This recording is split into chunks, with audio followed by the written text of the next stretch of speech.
নমস্কাৰ সকলোকে স্বাগতম জনাইছো অন্য এটা ভিডিঅ'লৈ আৰু আজি প্ৰথম কোৱেশ্যনটো হ'ল ৰাষ্ট্ৰীয় পৰ্যায়ত শ্ৰেষ্ঠ চিত্ৰনাট্যৰ সন্মান পোৱা প্ৰথম অসমীয়া ছবিখনৰ নাম কি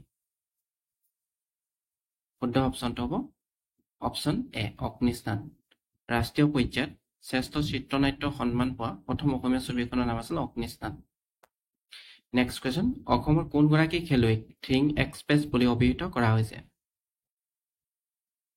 শুদ্ধ অপচনটো হ'ব অপচন সি হিমা দাস হিমা দাসক ড্ৰিং এক্সপ্ৰেছ বুলিও জনা যায় নেক্সট কোৱেশ্যন চুতীয়া ৰাজ্যৰ শেষজন ৰজাৰ নাম কি আছে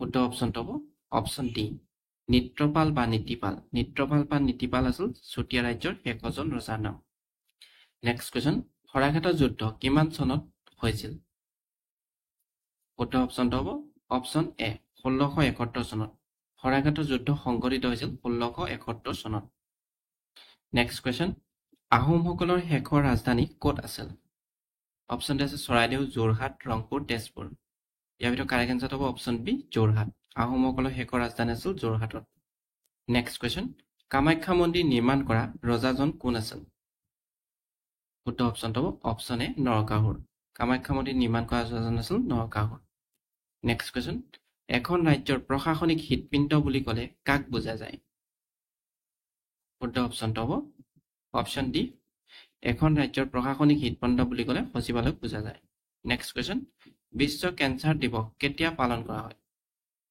শুদ্ধ অপচনটো হ'ব অপচন বি 4 ফেব্ৰুৱাৰী তাৰিখে বিশ্ব কেঞ্চাৰ দিৱস পালন কৰা হয় নেক্সট কোৱেশ্যন প্ৰথম অসমীয়া আংশিক ৰঙীন ছবিখনৰ নাম কি শুদ্ধ অপচনটো হ'ব অপচন বি শকুন্তলা প্ৰথম অসমীয়া আংশিক ৰঙীন ছবিখনৰ নাম হ'ল শকুন্তলা নেক্সট কোৱেশ্যন প্ৰথম অসমীয়া সম্পূৰ্ণ ৰঙীন ছবিখনৰ নাম কি ইয়াৰ শুদ্ধ উত্তৰটো হ'ব অপচন সি ভাইটি প্ৰথম অসমীয়া সম্পূৰ্ণ ৰঙীন ছবিখনৰ নাম হ'ল ভাইটি নেক্সট কোৱেশ্যন পবিতৰা অভয়াৰণ্য কোনখন জিলাত অৱস্থিত শুদ্ধ অপচনটো হ'ব অপচন ডি মৰিগাঁও পবিতৰা অভয়াৰণ্যখন মৰিগাঁও জিলাত অৱস্থিত নেক্সট কোৱেশ্যন মেডাম মেফি উৎসৱ কোন জনগোষ্ঠীয়ে পালন কৰে শুদ্ধ অপচনটো হ'ব অপচন বি টাই আহোমসকলে মেডাম মেফি উৎসৱ উদযাপন কৰে নেক্সট কোৱেশ্যন ভাৰতৰ সৰ্বাধিক জনসংখ্যা ৰাজ্য কোনখন শুদ্ধ অপচনটো হ'ব অপচন সি উত্তৰ প্ৰদেশ ভাৰতৰ সৰ্বাধিক জনসংখ্যা থকা ৰাজ্যখন হ'ল উত্তৰ প্ৰদেশ নেক্সট কুৱেশ্যন নীলা বাইদেউ কাৰ স্বপ্ন নাম শুদ্ধ অপচনটো হ'ব অপচন এ নিৰ্মলপ্ৰভা বৰদলৈ স্বপ্ন নাম আছিল নীলা বাইদেউ নেক্সট কুৱেশ্যন অসম সাহিত্য সভাৰ তৃতীয়জন সভাপতি কোন আছিল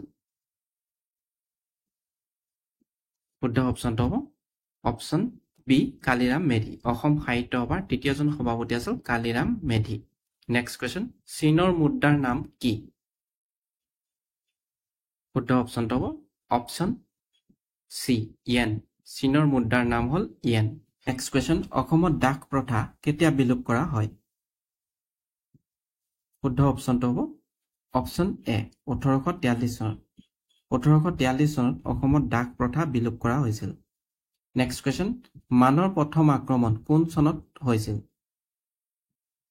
শুদ্ধ অপচনটো হ'ব অপচন ডি 1817 চনত মানৰ প্ৰথম আক্ৰমণ সংঘটিত হৈছিল 1817 চনত নেক্সট কুৱেশ্যন অসমৰ প্ৰথম শিশু আলোচনীখনৰ নাম কি শুদ্ধ অপচনটো হ'ব অপচন বি ল'ৰা বন্ধু অসমৰ প্ৰথম শিশু আলোচনীখনৰ নাম হ'ল ল'ৰা বন্ধু নেক্সট কুৱেশ্যন অসম সাহিত্য সভাৰ প্ৰথম অধিৱেশন ক'ত অনুষ্ঠিত হৈছিল শুদ্ধ অপচনটো হ'ব অপচন চি শিৱসাগৰ অসম সাহিত্য সভাৰ প্ৰথম অধিৱেশন অনুষ্ঠিত হৈছিল শিৱসাগৰ জিলাত নেক্সট কুৱেশ্যন শেৱালী কবি বুলি কোনজন সাহিত্যিকক জনা যায় শুদ্ধ অপচনটো হ'ব অপচন এ ৰত্নকান্ত বৰকাকতিক শেৱালী কবি নামে জনা যায় নেক্সট কুৱেশ্যন দাণ্ডি যাত্ৰাত অংশ লোৱা অসমৰ ব্যক্তিগৰাকীৰ নাম কি শুদ্ধ অপচনটো হ'ব অপচন ডি লীলাধৰ বৰুৱা দাণ্ডি যাত্ৰাত অংশ লোৱা অসমৰ ব্যক্তিগৰাকীৰ নাম হ'ল লীলাধৰ বৰুৱা নেক্সট কুৱেশ্যন কিমান চনত অসমত প্ৰথম জনতা দলৰ চৰকাৰ গঠন হৈছিল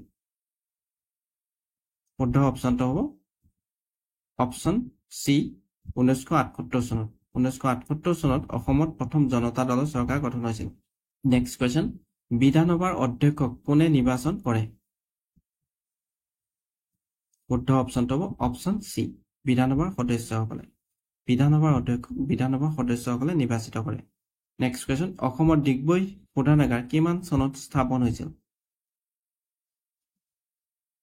শুদ্ধ অপচনটো হ'ব অপচন এ 1901 চনত অসমৰ ডিগবৈ শোধনাগাৰ 1901 চনত স্থাপন কৰা হৈছিল নেক্সট কোৱেশ্চন অসমৰ কোন ঠাইত প্ৰথম কয়লা খনি স্থাপন হৈছিল শুদ্ধ অপচনটো হ'ব অপচন বি মাকুমত প্ৰথমে কয়লা খনি স্থাপন হৈছিল নেক্সট কোৱেশ্চন অসমৰ মানচেষ্টাৰ বুলি কোনখন ঠাইক কোৱা হয় শুদ্ধ অপচনটো হ'ব অপচন ডি শুৱালকুছিক অসমৰ মানচেষ্টাৰ বুলি জনা যায় নেক্সট কোৱেশ্চন অসমৰ কোন ঠাইত জুইশলা কাৰখানা আছে শুদ্ধ অপচনটো হ'ব অপচন সি ধুবুৰী জিলাত জুইশলা কাৰখানা আছে নেক্সট কোৱেশ্চন নামেৰি ৰাষ্ট্ৰীয় উদ্যান কোনখন জিলাত অৱস্থিত শুদ্ধ অপচনটো হ'ব অপচন সি শোণিতপুৰ নামেৰি ৰাষ্ট্ৰীয় উদ্যানখন শোণিতপুৰ জিলাত অৱস্থিত নেক্সট কোৱেশ্চন চৰক পূজা কেতিয়া পালন কৰা হয় শুদ্ধ অপচনটো হ'ব অপচন বি চ'ত মাহত চৰক পূজা পালন কৰা হয় চ'ত মাহত নেক্সট কোৱেশ্চন তলত দিয়া কোনটো এটা গ্ৰীণ হাউচ গেছ শুদ্ধ অপচনটো হ'ব অপচন সি কাৰ্বন ডাই অক্সাইড গেছটো green house gas next question স্বাধীন ভাৰতৰ প্ৰথমজন প্ৰধানমন্ত্ৰী কোন আছিল শুদ্ধ অপচনটো হ'ব অপচন এ জৱাহৰলাল নেহৰু স্বাধীন ভাৰতৰ প্ৰথমজন প্ৰধানমন্ত্ৰী আছিল জৱাহৰলাল নেহৰু নেক্সট কোৱেশ্চন চাণক্যৰ আন এটা নাম কি আছিল শুদ্ধ অপচনটো হ'ব অপচন বি কৌটিল্য চাণক্যৰ আন এটা নাম আছিল কৌটিল্য আৰু বিষ্ণুগুপ্ত বুলিও জনা যায় নেক্সট কোৱেশ্চন সন্তোষ ট্ৰফি তলৰ কোনটো খেলৰ সৈতে জড়িত শুদ্ধ অপচনটো হ'ব অপচন সি ফুটবল সন্তোষ ট্ৰফি ফুটবল খেলৰ সৈতে জড়িত নেক্সট কোৱেশ্চন দবা খেলৰ জন্ম কোন দেশত হৈছিল শুদ্ধ অপচনটো হ'ব অপচন এ ভাৰতবৰ্ষত দবা খেলৰ জন্ম হৈছিল ভাৰতবৰ্ষত নেক্সট কোৱেশ্চন ভাংৰা কোন ৰাজ্যৰ পৰম্পৰাগত নৃত্য শুদ্ধ অপচনটো হ'ব অপচন বি পাঞ্জাব ভাংৰা হ'ল পাঞ্জাবৰ পৰম্পৰাগত নৃত্য নেক্সট কোৱেশ্চন নৰেন্দ্ৰ মোদী ভাৰতৰ কিমানতম প্ৰধানমন্ত্ৰী শুদ্ধ অপচনটো হ'ব অপচন এ 15তম নৰেন্দ্ৰ মোদী ভাৰতৰ 15তম প্ৰধানমন্ত্ৰী নেক্সট কোৱেশ্চন অসম পুলিচ দিৱস কেতিয়া পালন কৰা হয় শুদ্ধ অপচনটো হ'ব অপচন বি 1 অক্টোবৰ তাৰিখে অসম পুলিচ দিৱস পালন কৰা হয় নেক্সট কোৱেশ্চন মাদাৰ টেৰেছাই প্ৰতিষ্ঠা কৰা আশ্ৰমখনৰ নাম কি শুদ্ধ অপচনটো হ'ব অপচন সি নিৰ্মল হৃদয় মাদাৰ টেৰেছাই প্ৰতিষ্ঠা কৰা আশ্ৰমখনৰ নাম হ'ল Nirmal next question Davis Cup কি খেলৰ সৈতে জড়িত শুদ্ধ অপচনটো হ'ব option A lawn tennis Davis Cup lawn tennis খেলৰ সৈতে জড়িত নেক্সট কোৱেশ্চন জয়দ্ৰত বধ কাব্য কাৰ ৰচনা মানে কোনে ৰচনা কৰিছিল শুদ্ধ অপচনটো হ'ব অপচন বি কবিৰত্ন সৰস্বতী জয়দ্ৰত বধ ৰচনা কৰিছিল কবিৰত্ন সৰস্বতীয়ে নেক্সট কোৱেশ্চন শৰাইঘাটৰ যুদ্ধৰ সময়ত মোগলৰ সেনাপতি কোন আছিল ইয়াৰ ভিতৰত শুদ্ধ উত্তৰটো হ'ব অপচন চি ৰামসিংহ শৰাইঘাটৰ যুদ্ধৰ সময়ত মোগলৰ সেনাপতি আছিল ৰামসিংহ আৰু আহোমৰ আছিল লাচিত বৰফুকন নেক্সট কোৱেশ্চন বৰ্তমান ভাৰতৰ সংবিধানত মুঠ কেইটা মৌলিক অধিকাৰ আছে ইয়াৰ শুদ্ধ অপচনটো হ'ব অপচন ডি 6টা নেক্সট কোৱেশ্চন ভাৰতীয় গণৰাজ্যৰ প্ৰধান ৰূপে কাক অভিহিত কৰা হয় শুদ্ধ অপচনটো হ'ব অপচন বি ৰাষ্ট্ৰপতিক ভাৰতৰ গণৰাজ্যৰ প্ৰধান ৰূপে অভিহিত কৰা ৰাষ্ট্ৰপতিক নেক্সট কোৱেশ্চন সংবিধানৰ কোনটো অধ্যায়ক ভাৰতৰ মেগনা কাৰ্টা বুলি কোৱা হয় শুদ্ধ অপচনটো হ'ব অপচন এ তৃতীয় অধ্যায়ক সংবিধানৰ মেগনা কাৰ্টা বুলি কোৱা হয় নেক্সট কোৱেশ্চন আফগানিস্তান ভাৰতৰ পৰা কেতিয়া পৃথক হৈছিল শুদ্ধ অপচনটো হ'ব অপচন ডি 1893 চনত আফগানিস্তান ভাৰতৰ পৰা পৃথক হৈছিল 1893 চনত নেক্সট কোৱেশ্চন অসম ৰাইফলৰ প্ৰতিষ্ঠা কেতিয়া হৈছিল? শুদ্ধ অপশ্যনটো হ'ব অপশ্যন এ 1835 চনত অসম ৰাইফলছৰ প্ৰতিষ্ঠা হৈছিল 1835 চনত। হুমায়ুন নামা কোনে লিখিছিল? শুদ্ধ অপশ্যনটো হ'ব গুলবদন বেগম। হুমায়ুন নামা লিখিছিল গুলবদন বেগমে। নেক্সট কুৱেশ্যন, লোহিত ৰক্তকণিকাৰ জীৱনকাল কিমান? শুদ্ধ অপশ্যনটো হ'ব অপশ্যন এ 120 দিন। লোহিত ৰক্তকণিকাৰ জীৱনকাল হ'ল 120 দিন। নেক্সট কুৱেশ্যন, ভাৰতৰ কম্পিউটাৰ সেৱা কেতিয়াৰ পৰা আৰম্ভ হয়?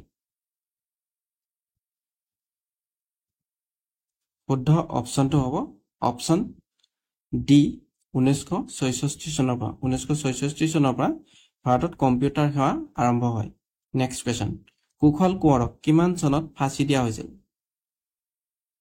শুদ্ধ অপশ্যনটো হ'ব অপশ্যন চি 1943 চনত কুশল কোঁৱৰক ফাঁচি দিয়া হৈছিল 1943 চনত।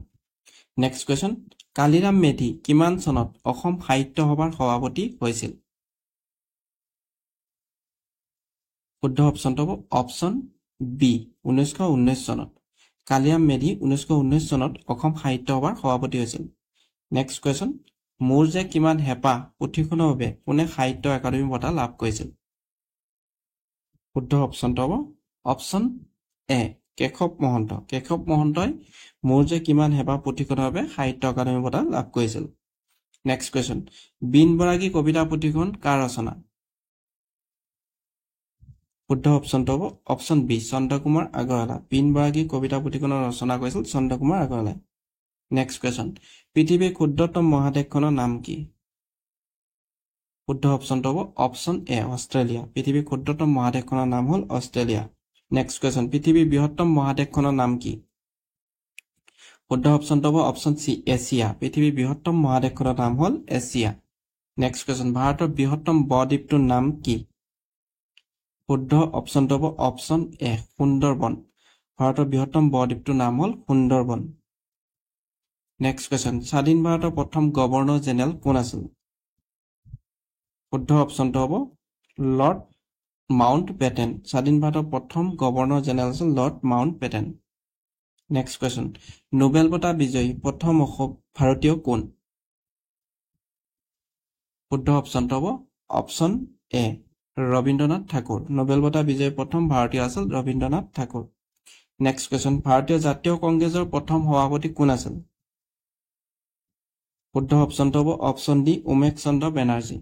ভাৰতীয় জাতীয় কংগ্ৰেছৰ প্ৰথম সভাপতি আছিল উমেশ চন্দ্ৰ বেনাৰ্জী। নেক্সট কুৱেশ্যন, প্ৰথম ভাৰতীয় মহিলা মহাকাশচাৰী কোন আছিল?